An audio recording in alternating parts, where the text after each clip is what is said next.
मेरे प्यारे देशवासियों, नमस्कार। कोरोना के इस कालखंड में पूरी दुनिया अनेक परिवर्तनों के दौर से गुजर रही है। आज जब 2 गज की दूरी एक अनिवार्य जरूरत बन गई है, तो इसी संकट काल ने परिवार के सदस्यों को आपस में जोड़ने और करीब लाने का काम भी किया है।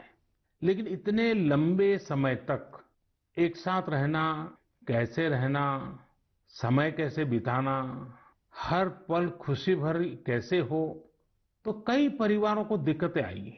और उसका कारण था कि जो हमारी परंपराएं थे, जो परिवार में एक प्रकार से संस्कार सरिता के रूप में चलती थी, उसकी कमी महसूस हो रही है।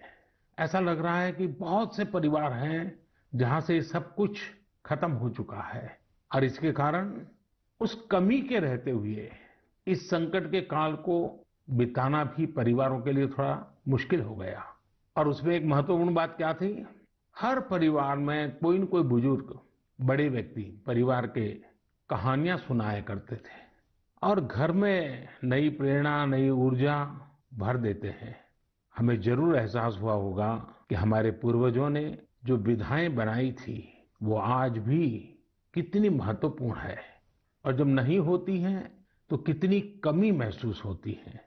ऐसी ही एक विधा, जैसे मैंने कहा, कहानी सुनाने की कला, स्टोरी टेलिंग। साथियों, कहानियों का इतिहास उतना ही पुराना है जितनी की मानव सभ्यता। Where there is a soul, there is a story. कहानियां लोगों के रचनात्मक और संवेदनशील पक्ष को सामने लाती हैं, उसे प्रकट करती हैं। कहानी की ताकत को महसूस करना हो तो जब कोई माँ अपने छोटे बच्चों को सुलाने के लिए या फिर उसे खाना खिलाने के लिए कहानी सुना रही होती है, तब देखें। मैं अपने जीवन में बहुत लंबे अरसे तक एक परिव्राजक के रूप में रहा। घुमंत ही मेरी जिंदगी थी।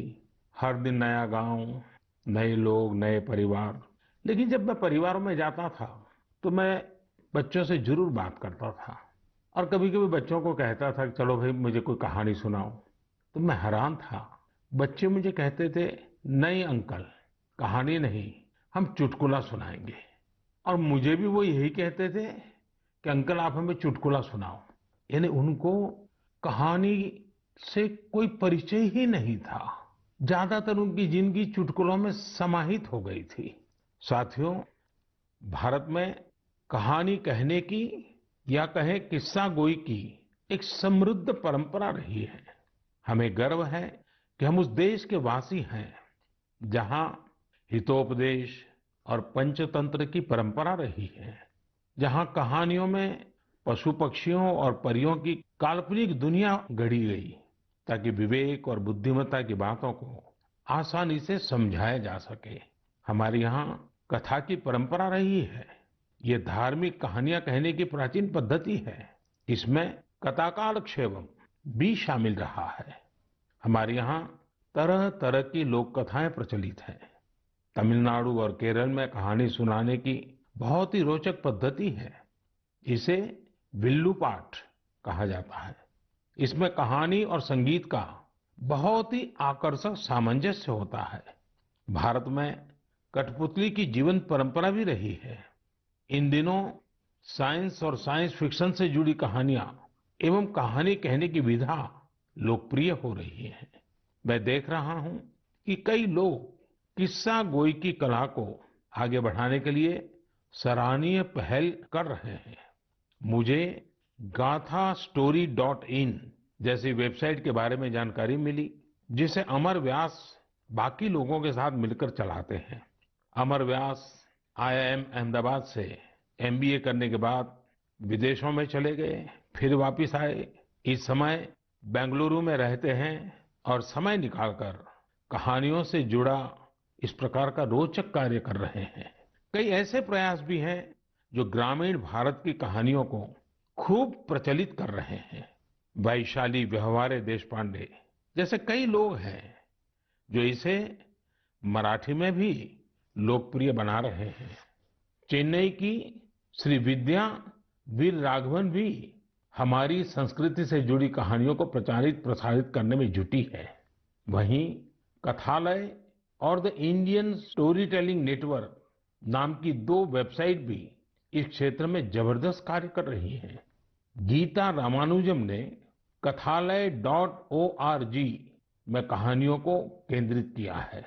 वहीं the Indian story telling network के जरिए भी अलग अलग शहरों के स्टोरी टेलर्स का नेटवर्क तैयार किया जा रहा है।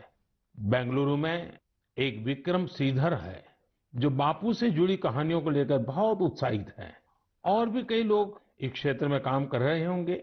आप जरूर उनके बारे में सोशल मीडिया पर शेयर करें। आज हमारे साथ बेंगलुरु स्टोरी टेलिंग सोसाइटी की बहन अपर्णा अथरे और अन्य सदस्य जुड़े हैं। आइए उन्हीं से बात करते हैं और जानते हैं उनके अनुभव। हेलो।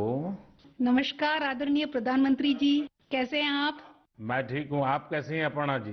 बिल्कुल बढ़िया सर जी। सबसे पहले मैं बैंगलोर स्टोरी टेलिंग सोसाइटी की ओर से धन्यवाद देना चाहती हूँ कि आपने हमारे जैसे कलाकारों को इस मंच पे बुलाया है और बात कर रहे हैं। और मैंने सुना है कि आज तो शायद आपकी पूरी टीम भी आपके साथ बैठी हुई है। जी जी बिल्कुल बिल्कुल सर। तो अच्छा होगा कि आपकी टीम का परिचय करवा दें ताकि मन की बात के जो श्रोता है उनको परिचय हो जाए कि आप लोग कैसा बड़ा अभियान चला रहे हैं। सर, मैं अपर्णा अत्रेया हूँ। मैं 2 बच्चों की माँ हूँ, एक भारतीय वायुसेना के अफसर की बीवी हूँ और एक पैशनेट स्टोरी टेलर हूँ सर। स्टोरी टेलिंग की शुरुआत 15 साल पहले हुई थी जब मैं सॉफ्टवेयर इंडस्ट्री में काम कर रही थी। तब मैं सीएसआर प्रोजेक्ट्स में वॉलंटरी काम करने के लिए जब गई थी, तब हजारों बच्चों को कहानियों के माध्यम से शिक्षा देने के मौका मिला। और ये कहानी जो मैं बता रही थी वो अपनी दादी माँ से सुनी थी। लेकिन जब कहानी सुनने वक्त मैं जो खुशी उन बच्चों में देखा, मैं क्या बोलूं आपको, कितनी मुस्कुराहट थी, कितनी खुशी थी। तो उसी समय मैंने तय किया कि स्टोरी टेलिंग मेरे जीवन का एक लक्ष्य होगा सर। आपकी टीम में और कौन है वहाँ? मेरे साथ हैं शैलजा संपत। नमस्कार सर। नमस्ते जी। मैं शैलजा संपत बात कर रही हूँ।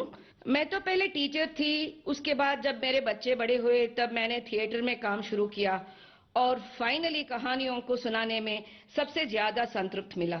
धन्यवाद। मेरे साथ सौम्या है। नमस्कार सर। नमस्ते जी। मैं हूँ सौम्या श्रीनिवासन।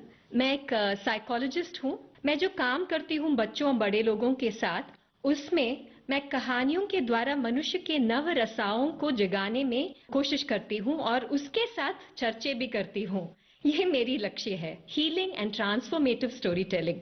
नमस्ते सर। नमस्ते जी। मेरा नाम अपर्णा जयशंकर है।